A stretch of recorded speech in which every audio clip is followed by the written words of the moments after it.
I think I'm about to be very pretentious. I think I'm about to say something very pretentious, but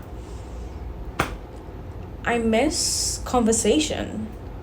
I miss stories. I miss silences. I miss the gaps in conversation. I miss long pauses. And yes, and yes, and yes. I know this all sounds very pretentious, and maybe it's heavily reliant on this nostalgia I feel for people just talking in a room, on a train, on top of a cliff, in a prison, at the park, on a bench, even getting rage baited by your girlfriend after you just had pancakes for dinner.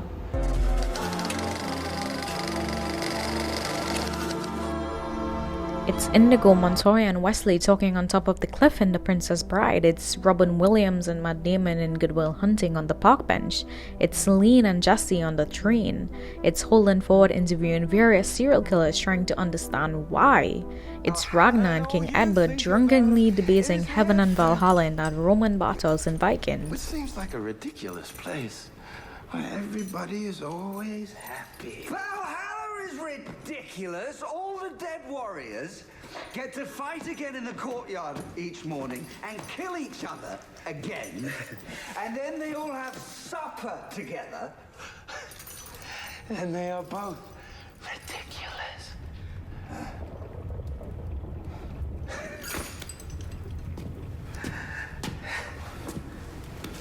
It's Dexter confessing his sins to his longtime rival. It's Lex Luthor and Clark Kent in that barn. Trust me, Clark. Our friendship is going to be the stuff of legend. It's the Winchesters talking to God. It's Scott and Skiles and the Jeep. It's Daredevil and the Punisher on the rooftop debating morality. It's Peter Petrelli telling me about being destined for something bigger. Get the feeling like you were meant to do something extraordinary. Like, we're all connected. It's the entirety of Andor.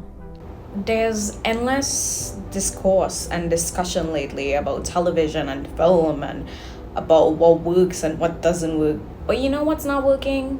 Conversation scenes. We need space to breathe and reminisce and ruminate about life and death and the afterlife. And sometimes it's your friend, your enemy, who just gave you a gun and he's staring at you and he's telling you good luck on the raft. And there's this thing between you. And I'm gonna say something very cruel and mean, but I don't think that laws can be made today.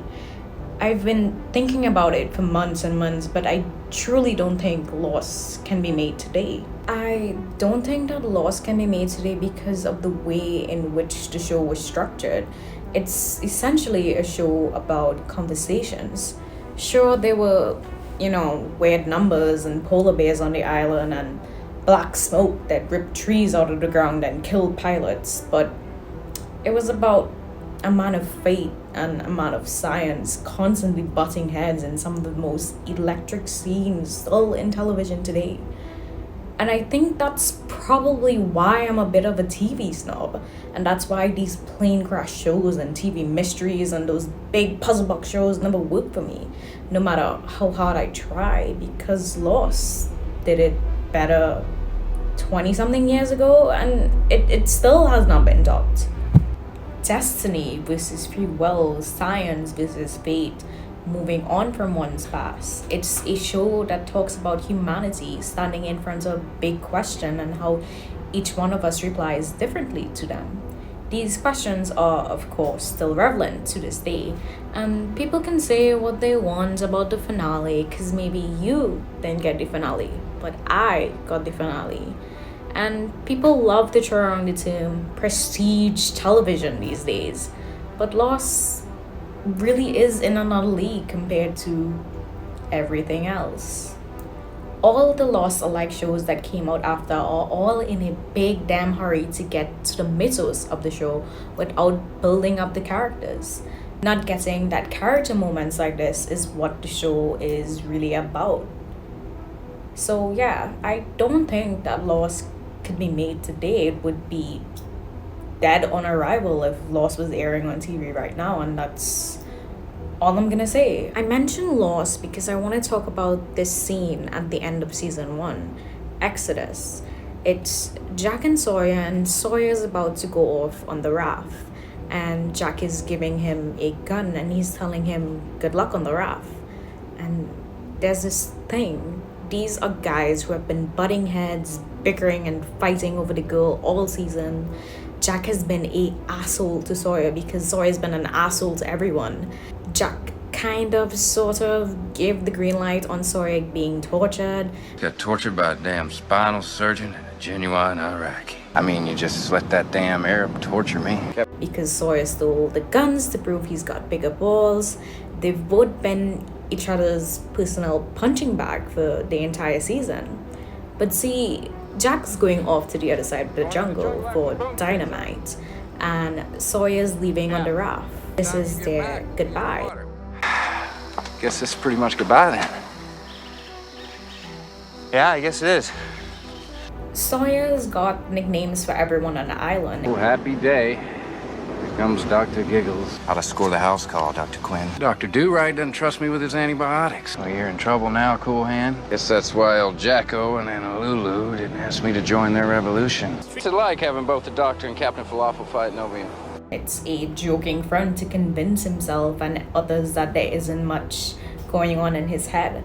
He's always called Jack Doc, or the hero, or El Jacko, saying Jack, not Jack!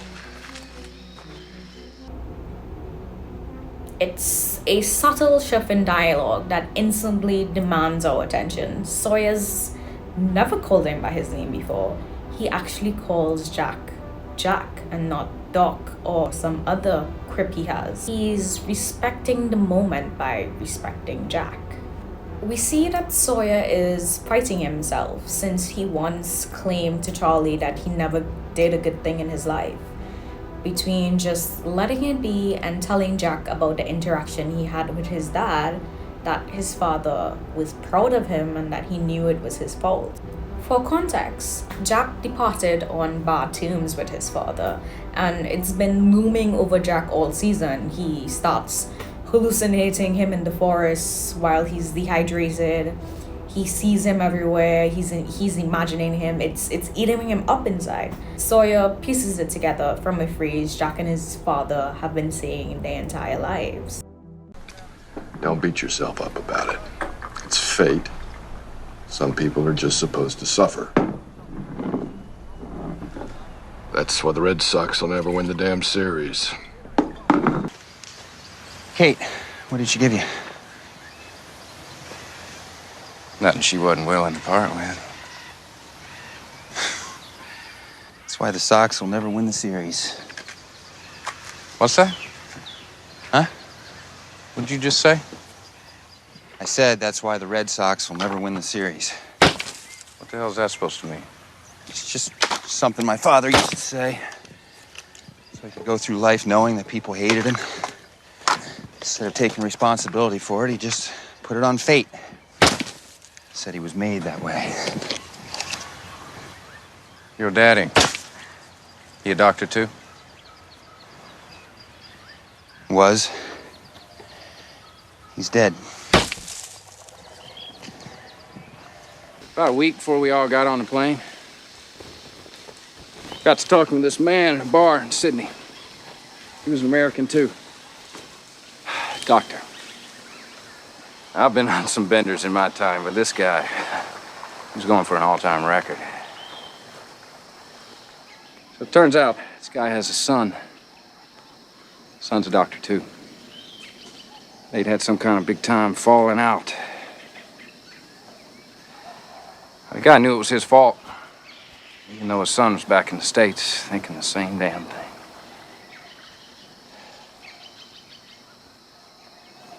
See, kids are like dogs. You knock them around enough, they'll think they did something to deserve it.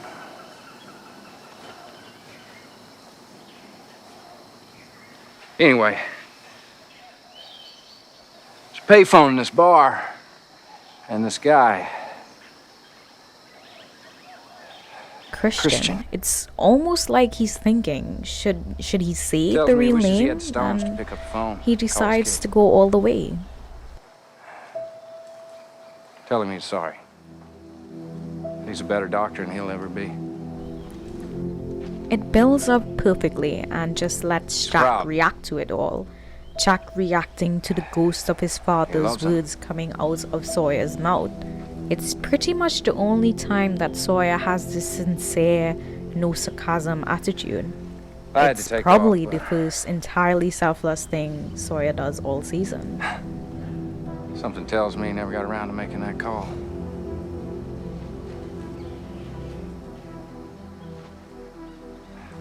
Small world, huh? Yeah. In many ways, Jack is an idealized version of what a good man should be for Sawyer, and he resents him for it, so he really latches onto any fault he sees in him, whilst also holding Jack up onto a pedestal, the hero. I'm pretty sure that Sawyer is the first person who refers to Jack as a hero throughout the show. Sawyer is unpleasant and not trustworthy on small matters, but when it comes down to it, he has grit and integrity and makes sacrifice for others, a quality he himself is embarrassed by. We live in an age where everything's sped up at 2 times speed. No one is sitting in uncomfortable conversations. No one is reaching out. No one is willing to have that difficult conversation. And I think it's very reflective of our times. Everyone is busy. Everyone has somewhere to be. Everyone's rushing to something else.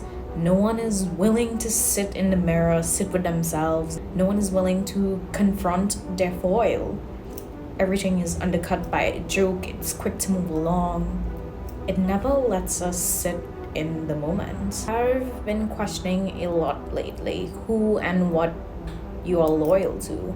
So many people are loyal to nothing, not even themselves. It's that ever so slight insincerity you can feel radiating from people, whether on the internet or in person. It's such a stain, it makes a mess. I know who and what I am loyal to. I know who and what I want to make room in my life to be loyal to. I know when I'm in an interaction where there is a lack of that base loyalty. I met an older woman and I talked about plants this weekend.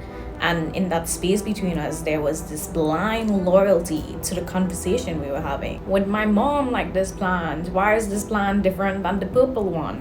It was amazing. I will never see her again, but we were loyal to the spirit of the moment. It's just there or it isn't. It's why as we get older, we think about that scene in the church with Kevin and Old Man Marley, how it recontextualizes itself every time you finally rewatch Home Alone again for Christmas. There's so much sincerity to the conversation. The conversation bridges a gap. It casts fresh, young eyes on fear. And Kevin, in turn, looks at the old man who's estranged from his family, and he thinks of his own Christmas wish to make his family disappear, and he thinks, oh, I get it.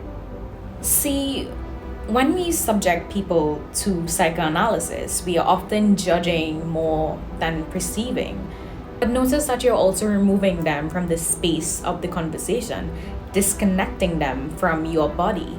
The key is the spirit. I don't know your context. I don't think it's always about knowing yourself. Rather, it's about surrendering yourself to the conversation and the person in front of you. Loyalty to the moment. A conversation is a dance. Sometimes you know the fluidity of the movement. Sometimes it stops you right in your tracks. Sometimes it's the silence that tells you it's confined. Sometimes it's about respect. It's why Shanks walks onto that ship. It's why he wants another audience with Whitebeard. Shanks knew how he'd respond. Whitebeard knew what Shanks would ask. They probably both saw that clash coming from miles away. Shanks had to at least try and ask him to stop Ace, and Whitebeard knows why they're at an impasse.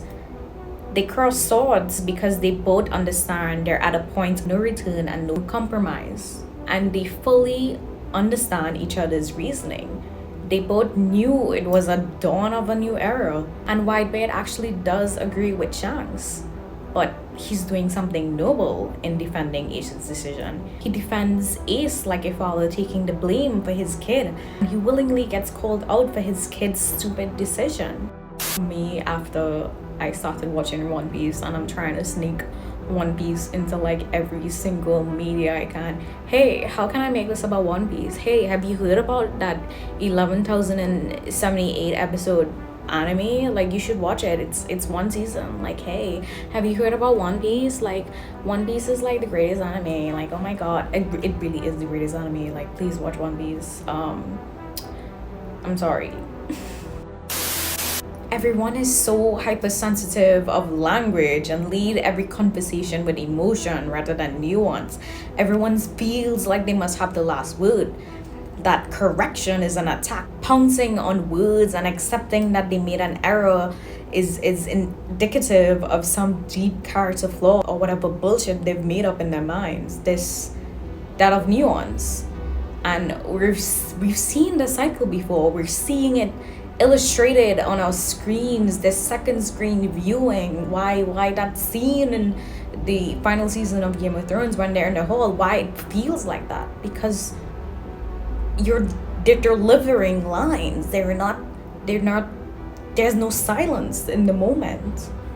Everyone is reactive and waiting to deliver their lines, giving no room for nuance or honest dialogue because they are so focused on getting their opinion across at the expense of the actual conversation. And what you're loudest about is often what you are compensating for the most. The conversation. It's always about the conversation. Protect the conversation at all costs. Ensure that you are doing your part in this. It would lessen the amount of frivolous arguing you do. And be aware that sometimes protecting the conversation does not mean fear of conflict or tension. Do not fear silence. Do not fear the mirror. Before I bother my psyche with your opinion or my opinion, I must first analyze this space between us. What is the gap? How big is it? How can I bridge it? Will I fail? Yes, likely.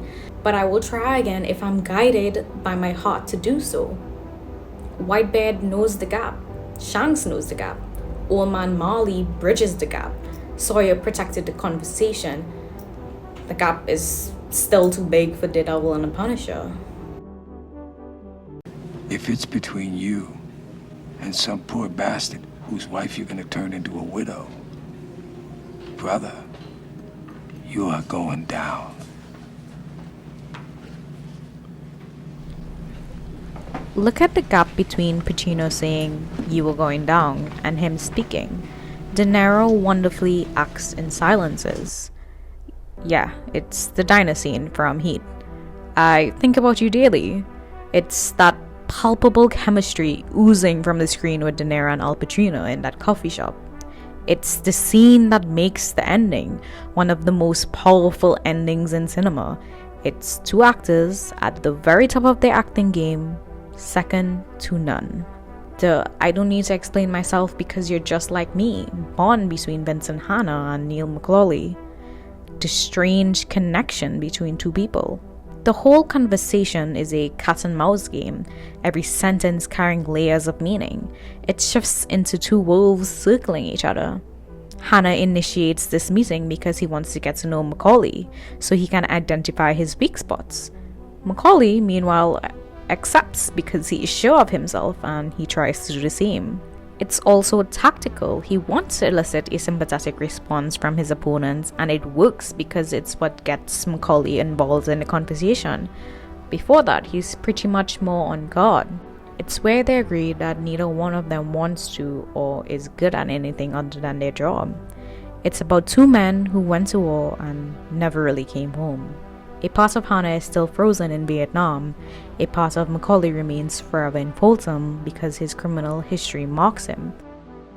I don't know how to do anything else. There's this look they give each other, which is a perfect moment in time, where all the worlds blend and meld and time ceases to exist. They're living in the moment, feeling and enjoying it all, in silence. It's perfect. They exchange a small smile. Too many movies lack that silence and that moment to form a thought instead of remember lines. The final moments of the film are filled with a palpable sense of desolation, as Hannah is left alone with the weight of the world and the consequences of his choices in front of him.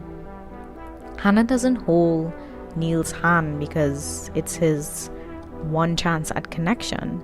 It's a very specific type of connection to the moment, to the conversation. I've been sitting on this video for months now. I've rewatched Heat like 4 times this year. If you've enjoyed, like and subscribe. I have lots planned. I have lots planned. I also want to talk about Heated Rivalry. I promised DFS this video before the end of the year, and of course I publishes it the last 2 days of the year. I made the deadline, guys. But yeah, I have lots planned, so just like and subscribe if you like what I talk about. Most of my videos aren't gonna be this intense. Sorry if it was. It's kind of like a video diary, kind of video essay. But yeah. Thanks for watching, and dream big. Go see Marty Supreme in theaters. Yeah, dream big, guys.